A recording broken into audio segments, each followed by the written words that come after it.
Greetings, everyone. I am Six Path Weeb, and today's speculative exploration delves into a rather intriguing concept.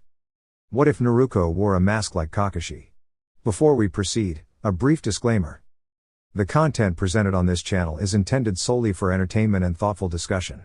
I do not claim ownership of any anime footage utilized herein. All rights, acknowledgements, and credits are reserved for their rightful creators and copyright holders. Now then, let us embark on this imaginative journey. No need to worry anymore. Uzumaki Naruko is here. The cheerful voice rang out as a spirited 17-year-old girl with bright blonde hair approached her teammates on the bridge at the center of the village. Sasuke gave a mock frown and resisted rolling his eyes at Naruko's usual dramatic entrance. It had been nearly a year since he returned to the Hidden Leaf Village. Naruko and Master Jiraiya had discovered Orochimaru's secret hideout, and with great effort, managed to bring Sasuke back safely. The entire village buzzed with rumors and discussions for months afterward. Lady Tsunade had been hesitant to allow Sasuke to roam freely but relented when Naruko stood up for him. Instead of harsher consequences, he had to stay under strict supervision and later retake the Chunin exams, which he passed with ease. No one asked, Sasuke said with a smirk, pretending to be disinterested. In truth, he was quietly happy to see Naruko arrive. Sakura, smiling brightly, clung to Sasuke's arm. Since his return, she had become inseparable from him, like the days when they were younger.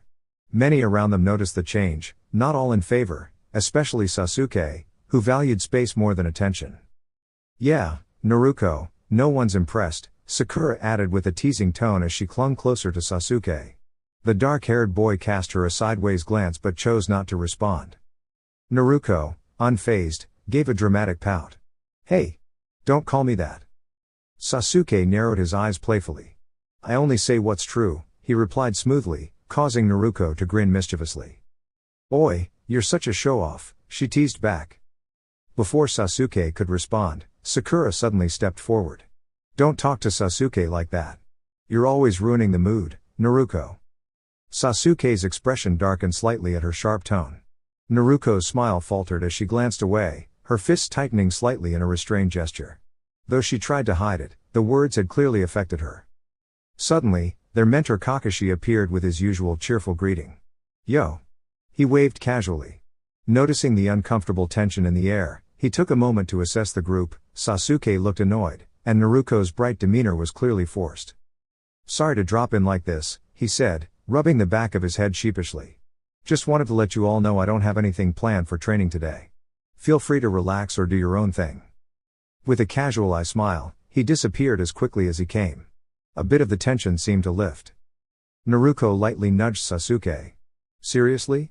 We came all this way just to be told we're off duty? Sakura huffed dramatically. Figures. He probably ditched us again to spend time with Iruka-sensei. Rumors had swirled around recently about Kakashi and Iruka being close, though Naruko never paid much attention. Everyone deserved their privacy, after all. Sasuke glanced at Naruko. Wanna spar later? I've been working on a new technique. Naruko's eyes lit up. Definitely. I'm always ready. Sasuke nodded with a rare smile before turning to walk away. Sakura quickly reached for his sleeve. Can I come too? I'd really like to see your new move. No, Sasuke replied simply, his tone colder than usual. Not today. I'd like some space. Sakura's face fell as she watched him disappear. Her expression crumpled slightly, but she stood firm, trying to hold back her emotions.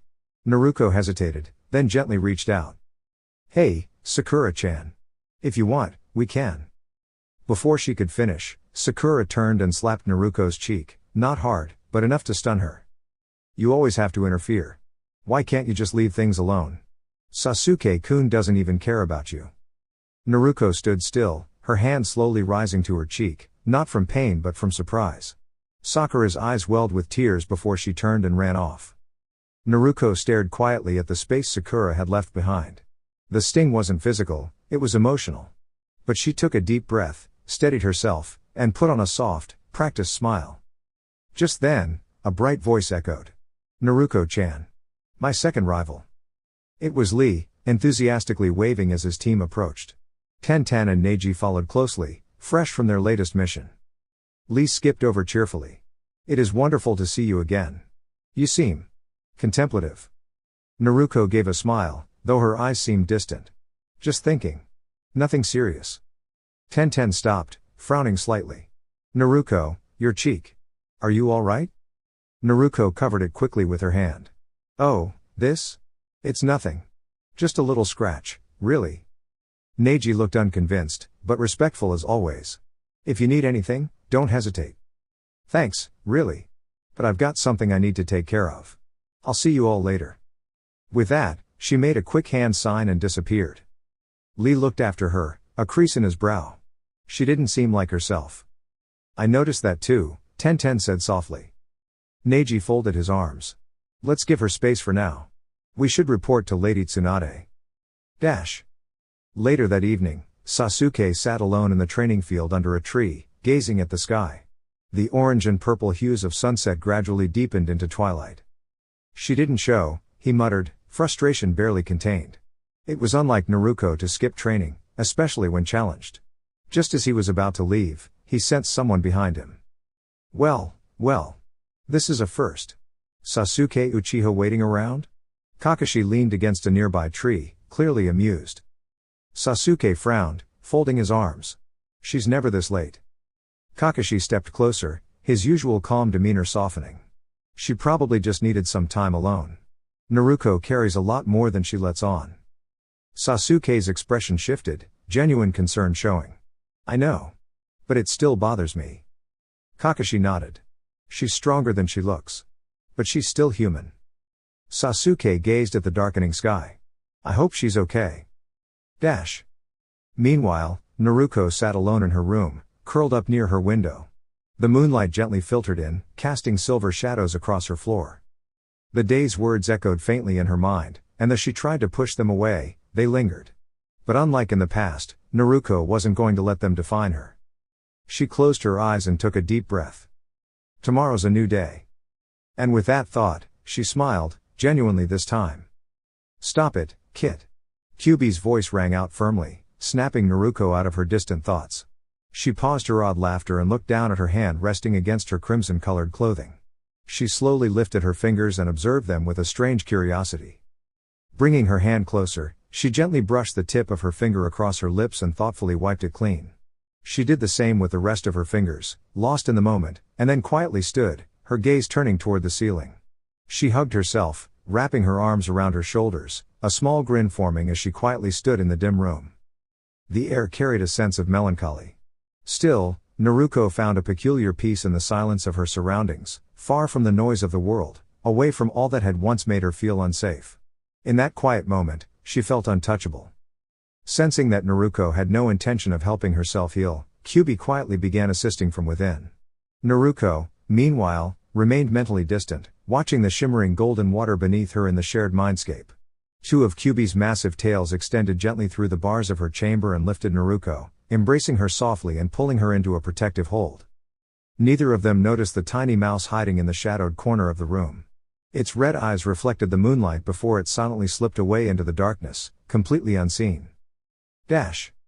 The next morning, Naruko received a message early that day from the Anbu headquarters. She was being summoned for a mission by Lady Tsunade, the fifth Hokage. It was a straightforward scroll retrieval assignment, nothing Naruko couldn't handle. She wore her usual practiced smile as she stood with the rest of her mission team. Two of them, Kiba and Shikamaru, had known her since childhood. Kiba's loyal companion Akamaru wagged his tail with excitement. The other two team members were already familiar faces from her regular team, Sai and Sakura. Shikamaru let out a sigh of boredom as he turned to address the group. Let's keep this mission simple and smooth. I don't want any distractions or careless mistakes, he said, directing a quick glance toward Kiba and Naruko. We'll be fine, right Akamaru? Kiba said playfully, to which Akamaru responded with an enthusiastic bark. What surprised Shikamaru most, however, was Naruko's reaction, or lack thereof. Normally, she would have retorted with something light-hearted or sarcastic. This time, she simply nodded, her expression calm and unreadable. Shikamaru narrowed his eyes slightly but said nothing. He adjusted the deer-patterned Anbu mask on his face. The others followed suit. Sakura wore the bear mask, Kiba the dog, Sai the possum, and Naruko, fittingly, the fox. I'll take point. Kiba and Akamaru, take the rear. Sai and Sakura, cover the sides. Naruko, you stay close and support me directly, Shikamaru instructed clearly. Hi! Came the chorus of agreement from the team, accompanied by another cheerful bark from Akamaru. Alright, let's move out. What a drag, Shikamaru muttered as he vanished into the trees, followed swiftly by the rest of the group. Naruko was just about to leap into motion when a hand landed on her shoulder. She turned slightly to see Sakura standing beside her, emerald eyes narrowed beneath her mask. Don't hold us back, Naruko, she said curtly before disappearing into the treetops.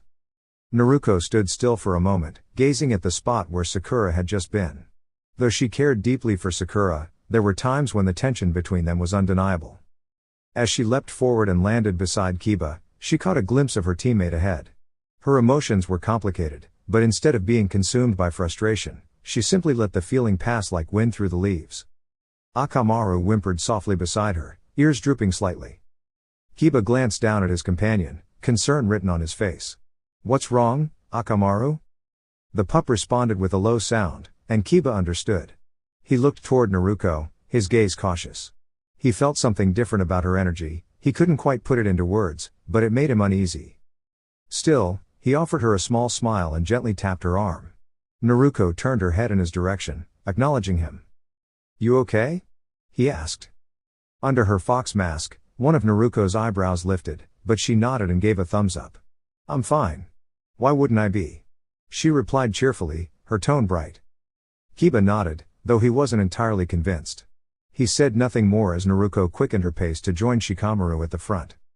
The team moved swiftly through the treetops, the rustling of leaves and distant chirps of birds the only sounds around them. Everything may have seemed normal on the surface, but in the back of Kiba's mind, a feeling of unease lingered, a quiet signal that this mission might not go as smoothly as they hoped. Shikamaru, followed closely by Naruko, Kiba, Akamaru, Sakura, and Sai, descended gracefully from the treetops onto the solid ground. Shikamaru and his team had completed their mission smoothly a couple of hours prior and were in need of rest. As the Anbu captain, Shikamaru decided that with nightfall approaching, and considering the journey back to the village would take another day and a half, they would stop and spend the night at a nearby inn in the closest town. The group entered the quiet village with little effort, heading toward the nearest inn they could find. It was close to midnight, and only a few townspeople roamed the streets at that hour. After a few minutes of searching, Kiba spotted a modest hotel on the eastern edge of town. A young man in his 20s with tan hair and blue eyes looked up from behind the front desk and flinched slightly when he saw Akamaru. With a startled expression, he pointed toward the large dog, prompting a low growl from Akamaru. Kiba gently placed a calming hand on Akamaru's head. Easy, boy, he whispered soothingly. No dogs allowed, the receptionist said with a firm tone. Please take the animal outside or kindly seek lodging elsewhere. Kiba tensed but held his composure. Shikamaru sighed, visibly tired, while Sakura gave Kiba a small nudge on the back of the head. Sai, along with Naruko, observed the exchange in silence. Try not to start anything, Kiba, Sakura said, rubbing her temples. We're all exhausted and just need a place to rest. Let's not make this harder. Kiba grumbled under his breath but didn't argue. Still, that wasn't very polite. Before tensions could rise again, an elderly woman entered the room with a warm, welcoming smile. Everyone turned their attention toward her as she bowed respectfully to the group and looked at her grandson behind the desk. Wan, don't make such a fuss, she said gently. These young ones clearly need a place to rest. Please show them kindness. Her grandson hesitated, still glancing nervously at Akamaru. But Grandma, the dog might have fleas. The elderly woman chuckled softly. I'm sure he doesn't. She turned to the group. Now then, how many rooms will you need, dearies? 3, Sakura replied quickly as Shikamaru handed over the payment. 3 it is. Wan, please hand me the keys, the woman said kindly. Her grandson obeyed, retrieving 3 keys and handing them to her. She passed them along to Shikamaru with a smile. You'll be in rooms 304, 305, and 306. Rest well. Shikamaru nodded respectfully as the group made their way upstairs. Once on the upper floor, Sakura turned sharply and extended her hand. Give me that, she said, taking one of the keys from Shikamaru and promptly entering her room, shutting the door behind her. Kiba raised an eyebrow. What's with the attitude? He asked curiously. Shikamaru gave a tired look in response. Exactly that is the issue. He gestured toward Kiba with a faint sigh. Let's just get some rest. He handed a key to Naruko, who caught it quietly. Then, Shikamaru entered the next room with Kiba and Akamaru. Kiba offered a quick goodnight to Naruko and Sai before gently closing the door. Now alone in the hallway, Naruko and Sai stood silently for a few seconds before Naruko opened the door to their shared room. Each took a seat on their separate beds, beginning to unpack their gear and prepare for the night. Although quiet was not unusual for Sai, this particular silence felt heavy. Naruko was typically full of energy, often chatting away about their missions, mishaps, and victories. But tonight, she said nothing. Her usual spark was noticeably missing. Sai glanced at Naruko, puzzled. Her face, even behind the Anbu mask earlier, had lacked its usual light-hearted expressions. There had been no playful smile, no joyful gleam in her eyes. And now, even sitting under the soft glow of the room's light, she seemed distant, like she was somewhere far away in her thoughts. He considered asking her if everything was all right but chose instead to stay silent, continuing to observe her quietly. Naruko finally removed her mask and sat still for a moment before noticing Sai's gaze. She looked at him calmly. "What's up, Sai?" she asked softly. Her voice lacked its usual energy, and it made Sai pause. It was the first thing she had said all evening. Naruko gave him a brief smile, then stood and walked toward the window. She opened it, leaning on the wooden frame and breathing in the cool night air. The sky above shimmered with stars, and the full moon glowed gently. For a moment, the peaceful breeze brushed against her hair, bringing a fleeting sense of comfort. She smiled faintly, appreciating the moment of calm. But then, unwelcome thoughts crept back into her mind. Hurtful words from earlier echoed painfully in her memory. "You always ruin everything. I don't understand why anyone would waste their time on someone like you. You're not worth it." Each phrase tightened something in her chest. Her hands clenched the window frame as she tried to shake the thoughts away. She didn't want Sai, or anyone, to see her like this. She needed space, just a moment to collect herself. Turning around with a polite smile, she spoke. "I'm going to step out for a bit. I'll be back soon." Before Sai could respond, Naruko had already disappeared into the night air. Sasuke sat quietly on the edge of his balcony, his gaze fixed on the moonlit streets of Konoha. The village was still and peaceful, the quiet hours of the night enforced by a curfew implemented by Lady Tsunade following the events 5 years ago. After the turmoil the village endured, a rule had been put in place: residents were to remain indoors between 11 at night and 6 in the morning. Only the Anbu and a few senior shinobi remained outside, standing vigil over the village. A cool breeze swept past Sasuke's face, pushing his dark bangs across his eyes. He felt a subtle shiver, not from the cold, but something deeper, an uneasy sensation he couldn't quite explain. He glanced back toward his room, its interior dimly lit and quiet. Kakashi was fast asleep on the bed, his face finally unmasked, peaceful in rest. Sasuke had seen this side of him before, vulnerable, quiet, and it was a sight he had quietly grown to treasure. Kakashi stirred slightly, opened one eye with a sleepy smile, and then turned over again, drifting back into slumber. Another wave of uneasiness crept through Sasuke as his attention returned to the sky. The full moon glowed with an eerie clarity, bathing the balcony in silver light. His eyes narrowed, a shadow flickering across his heart. Nights like these always brought back memories, some he wished he could forget. The full moon had watched silently during that one night long ago, and its light still seemed to stir echoes of those painful moments. His breathing grew uneven, his fists tightening at his sides as a surge of emotion built within him. He blinked, eyes beginning to change, the familiar crimson of the Sharingan awakening without conscious intent. For a moment, he imagined seeing a haunting image within the moon's reflection, but it passed quickly, a trick of the light, or perhaps his mind. A single tear slipped down his cheek.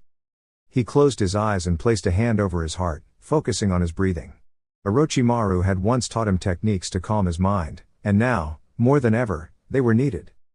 "Sasuke," a gentle voice called out, accompanied by a pair of arms wrapping softly around his torso. He turned slowly to see Kakashi, now awake, watching him with a mixture of concern and quiet understanding. "You can't change the past, Sasuke. Holding on to it too tightly will only slow you down," Kakashi said kindly. Sasuke tried to look composed, but Kakashi could see through him easily. With a soft hand, he wiped the tear from Sasuke's face and pulled him gently into a comforting embrace. "Come back to bed," Kakashi whispered, but Sasuke, overwhelmed by emotion, pulled away. The moonlight highlighted his face, revealing a vulnerability Kakashi rarely saw. Sasuke trembled slightly, unable to mask his feelings any longer. Sasuke. Kakashi reached out again as Sasuke leaned forward, resting against him for comfort. Kakashi embraced him gently, then lifted him up and carried him back inside, softly closing and locking the balcony door behind them. He laid Sasuke carefully onto the bed, then knelt beside him, brushing a hand against his cheek before offering a brief, supportive kiss to his forehead. "What's troubling you, Sasuke?" Sasuke hesitated. I don't know," he whispered. He hated feeling this way, so unsure of himself. He looked down, unwilling to meet Kakashi's gaze, and instead took his hands into his own. Every time there's a full moon, something feels wrong. I try to brush it off, but tonight, it feels exactly the same as it did the night before my clan. The night before everything changed." Kakashi said nothing. There were no words that could fix such a feeling. Instead, he held Sasuke close, offering silent reassurance. Sasuke wrapped his arms around Kakashi in return, burying his face in the soft silver of Kakashi's hair, drawing comfort from the steady presence of someone who understood. Meanwhile, a soft knock sounded on another door across the village. Sai stood patiently, and after a few moments, the door opened to reveal a tired Shikamaru. He squinted at the unexpected visitor. "We're not leaving for another 5 hours. Is something going on?"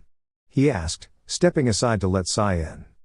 Inside, Kiba was asleep, sprawled across a bed with blankets tangled everywhere. Akamaru was curled up on the couch, but at the sound of voices, his ears perked up. He stood, stretched, and trotted over to sit beside Shikamaru. Sai's normally neutral expression showed a flicker of concern, an unusual sight that made Shikamaru immediately pay attention. "Naruko has been gone for 3 hours. She hasn't come back yet." Shikamaru was now wide awake. Akamaru gave a low whine and looked up at the two shinobi, clearly sensing something was wrong. "Did she say where she was going?" Sai shook his head. Shikamaru frowned and glanced at Akamaru. "Take Akamaru with you and search the area. I'll wake the others and meet you soon." Sai nodded. Akamaru licked Shikamaru's hand and wagged his tail before standing next to Sai. In a flash, they both disappeared from the room. Shikamaru sighed. "Naruko, you could have just talked to me. Why do things always have to be so complicated?" He grabbed a pillow and tossed it at Kiba, who yelped as he rolled out of bed and landed on the floor with a loud thud. "Hey! What was that for?" Kiba sat up, rubbing his head and glaring. Shikamaru ignored him and began putting on his gear. Kiba looked around, confused. "Wait. Where's Akamaru? And seriously, couldn't you have warned me instead of launching a pillow at my face?" Shikamaru tossed him his mask. The door suddenly burst open as Sakura stormed in, looking more than a little tired and annoyed. "What is going on?" she demanded. Kiba raised an eyebrow. "You tell me. First I get hit with a pillow, then this guy's half dressed for no reason, and now Akamaru's gone." Shikamaru, now fully dressed, walked toward the door. "Naruko is missing.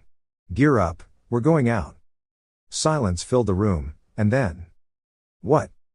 Shikamaru exhaled deeply. Why were his teammates always so difficult? At that moment, the only sounds that could be heard were the soft chirping of crickets nestled in the grass, as Naruko stood quietly in the open clearing of the forest. Alone. She wrapped her arms around herself as the chilly night breeze brushed against her. The gentle light of the full moon shone down upon her face, illuminating the fresh tears trailing down her cheeks before silently falling onto the forest floor below. The wind picked up, brushing more forcefully against her back, but Naruko didn't flinch. What she felt inside was far more overwhelming than the cold. The ache in her heart was unlike anything she had ever known. It was as if the one person she had trusted most had pushed her aside, treating her as if she didn't belong in their bright and perfect world. The heaviness in her chest felt unbearable, almost as if the weight of the entire forest was pressing down on her. Even breathing became difficult. Words from the past echoed in her mind, mean-spirited and unkind. They were like invisible chains that pulled her down further into sadness. Her stomach churned, and before she could do anything, a wave of discomfort surged through her. She knelt down, trying to steady herself, and leaned against a tree. She felt her legs weaken beneath her and slowly sank to the ground. "It hurts," she whispered faintly, wiping her face with her sleeve as soft sobs escaped her. As if the moon noticed her sadness, it seemed to shine even brighter, casting a luminous spotlight directly on her. Naruko looked up at the glowing orb, eyes glossy with tears, and then closed them, letting her sorrow pour freely. Inside her, a shift began to happen. Her nails slightly sharpened, Her eyes gleamed with an unusual red tint, and her shirt tightened around her as she clenched the fabric with trembling hands. Her emotions were tangled in pain and confusion, and it began to show in the energy surrounding her. Little one. Kurama, the guardian spirit within Naruko, lowered her head and closed her eyes, her massive paws crossed under her chin. She longed to comfort Naruko, to wrap her in safety and calm, but she knew that in that moment, only Naruko herself could work through what she was feeling. Kurama's eyes narrowed with concern. If she could, she would leave Naruko's mindscape just for a moment, to confront the one who had caused this sadness. She had never held fond feelings for the pink-haired girl who had spoken so coldly to Naruko. But Kurama restrained herself. This was Naruko's moment to heal, and Kurama could only hope her strength would prevail. Suddenly, Kurama's ears perked up. Her senses sharpened. She could feel a familiar presence, one that did not bring comfort. Little one. We need to leave, Kurama urged, her voice edged with concern. There was no reply, which made Kurama growl softly in frustration. Come on, Naruko. Focus. Two shadows emerged into the clearing. Hello, Naruko-chan. Elsewhere in the bustling heart of Konoha, Tsunade stood beside a coin machine inside a well-known leisure club. Shizune sighed, cradling Tun-Tun, her loyal pig companion, as she watched the Hokage feed yet another coin into the machine. The jingles of the machine mixed with the gentle hum of conversation in the background. Lady Tsunade, we've been here for quite a while. You've got a council meeting coming up in a few minutes, Shizune reminded her, trying to hide her exasperation. Tsunade waved her off casually and pulled the machine's lever, her eyes fixed with playful determination. Tsunade turned back with a grin. All right. Just one more try, I promise. Shizune folded her arms, unconvinced. Then came a sudden series of flashing lights and an unexpected sound. Winner, winner, winner. Both women stared in stunned silence as three monkey heads lined up perfectly on the machine's display. Gold coins began to pour out rapidly. Tsunade took a startled step back. Tun-Tun squirmed nervously in Shizune's arms, sensing the tension. Shizune's grip tightened slightly. Lady Tsunade, Shizune whispered, now genuinely uneasy. Tsunade frowned, her expression growing serious. This doesn't feel right. A silent breeze slipped through the open windows, chilling the room just enough to deepen the quiet unease. Back in the forest, Kurama's voice rang louder within Naruko's mind. Naruko. Get up. The urgency in Kurama's voice finally reached her. Naruko blinked, the sharp sting of tears still fresh in her eyes, but her awareness began to return. She quickly pulled herself together, though her body still ached and her heart felt tender. Her hands, previously scratched and trembling, slowly relaxed as her transformation receded. She leaned on a tree for support, unsteady but determined. Her eyes tried to focus on the two figures ahead of her. Her vision was blurred from crying, but after a few moments, she was able to see clearly. Two individuals in black cloaks stood before her. Good evening, Naruko-chan, one of them greeted gently. Naruko slowly looked up, locking eyes with the speaker. Pale blue eyes met crimson red. Dear YouTube family, that's it for now, short, sharp, and straight from the heart. If you're enjoying the journey so far, make sure to like, share, and subscribe, it's the simplest way to keep the momentum going. More content is already in the works, and trust me, you won't want to miss what's next. Thanks for being here. Until next time, stay focused, stay real. Regards. Six Path Weeb.